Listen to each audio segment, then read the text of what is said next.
Hello everybody, welcome back to Screen Stars and welcome to another PlayStation 4 review. Now today's review is for FIFA 21 and more specifically the career mode in FIFA 21. Now if you're interested in seeing me review the Ultimate Team and all the other stuff and all the new ways in which FIFA has improved in regards to playing the game, this isn't really going to be the review for you. I am a Football Manager fan. I love playing football management games. Every year I've been suckered in, generally speaking, to get the new FIFA because they say they've made improvements here, there and everywhere. And every year I've disappointed because the only mode I play in FIFA is the career mode and I choose the management mode. And every year I'm pretty disappointed, really. However, this year they have promised, after the outrage of last year, to make some significant improvements to the career mode, especially for those who want to opt out of playing the matches and just be the manager, which is me all over. So this review is essentially just about the career mode and essentially the changes they've made and how, if like me you are a football fan but are more interested in management style games and there is a severe lack of them on the PlayStation 4 system, this will be of interest to you. If you want to know if you can still do all the tricks and play, and FIFA's made improvements on attack and defence and how you play the game, you won't get that here because I don't essentially play the matches. Occasionally I do, but not usually in career mode. I will sometimes start a career as a player rather than a manager and play it that way, locked to me as a player, generally speaking. So have EA made some improvements this year to the career mode in FIFA 21?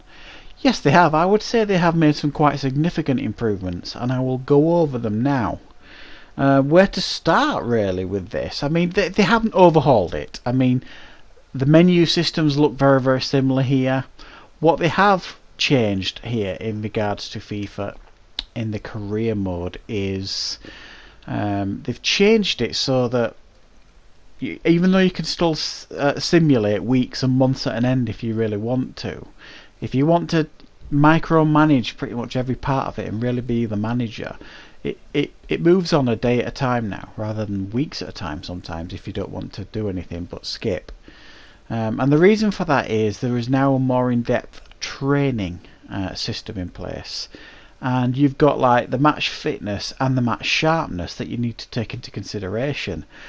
So you need to plan out your weeks, stroke months, with the training, resting them where you need to, have a recovery day where you need to, and then train them hard in between. And that will improve obviously their match fitness and their match sharpness. It's no good putting someone in the team with a zero match sharpness.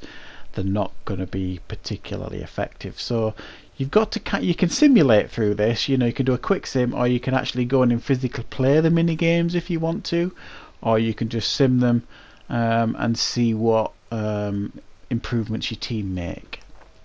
Another improvement that they've made here is like player development. What you can do now is, for example, you can look at a player. You might look at a player in your team. I'm managing Manchester United. You might look at Mason Greenwood on the right hand side and think, I want him primarily to just be a striker.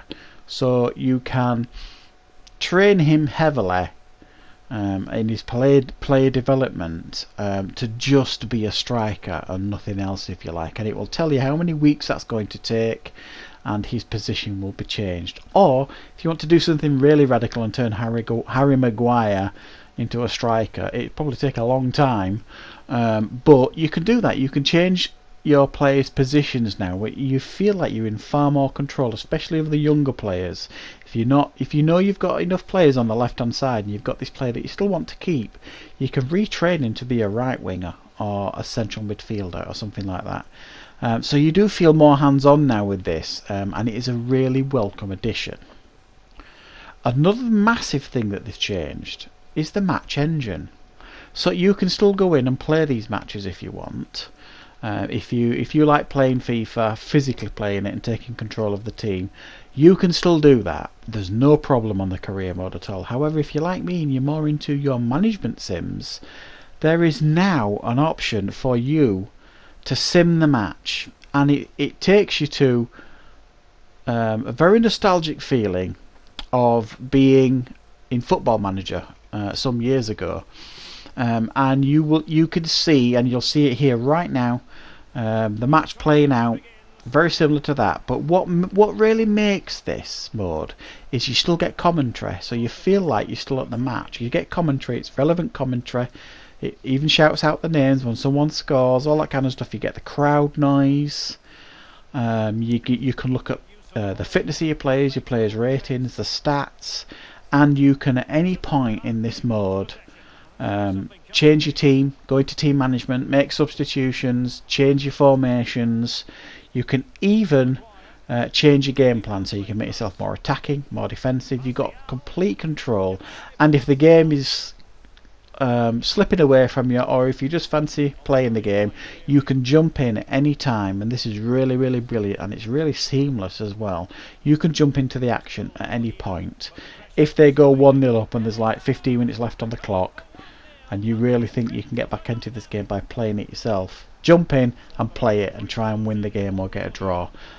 It's a brilliant addition, and for me it's the best addition that FIFA has made for a number of years, and I really do applaud them. And for me now, it feels like I've actually got a management sim here that I can enjoy. I've been playing this since it was released, just on playing this like you can see now on screen, and occasionally I do jump in because I want to have a little go at playing it as well. But primarily in this mode only, and I can tell you guys, if you're into football management games, they've really nailed it here now, and I do applaud them. And it's made the game for me so much more fun to play. Some people have complained, I've noticed on YouTube, that the matches don't go fast enough. They do for me. I love it. So I really like what they've added in here, EA, so I do applaud them for putting this into the new career mode.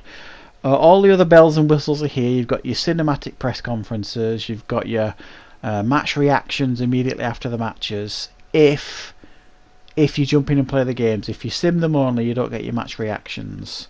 But if you jump in right at the end, if you don't want to play the match, but if you jump in right at the end at like the 90th minute or something, the game's almost up, the match will finish, and then you can still do your match reaction interview if you like. And if you've won a trophy, you'll still see the team lift the trophy. So there's little tricks that you can play here playing the game, so you can still see your team at the end of a match and stuff, and still do your interviews. The transfers are very much the same. They have changed now, loose and strict transfers.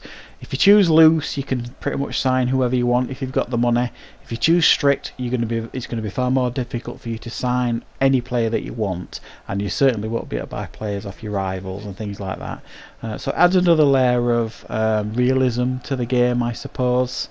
They've also added in loan options to buy now in the transfer negotiations, so they've done that. What they've done as well with the transfer negotiations, as well, certainly for me, because I've turned the music off and stuff, there's not that awful music that you get now. If you're in a restaurant, you can hear the clanking of plates and stuff. If you're in your office, you can hear, like, you know, the chairs sitting down, swiveling about, all that kind of stuff.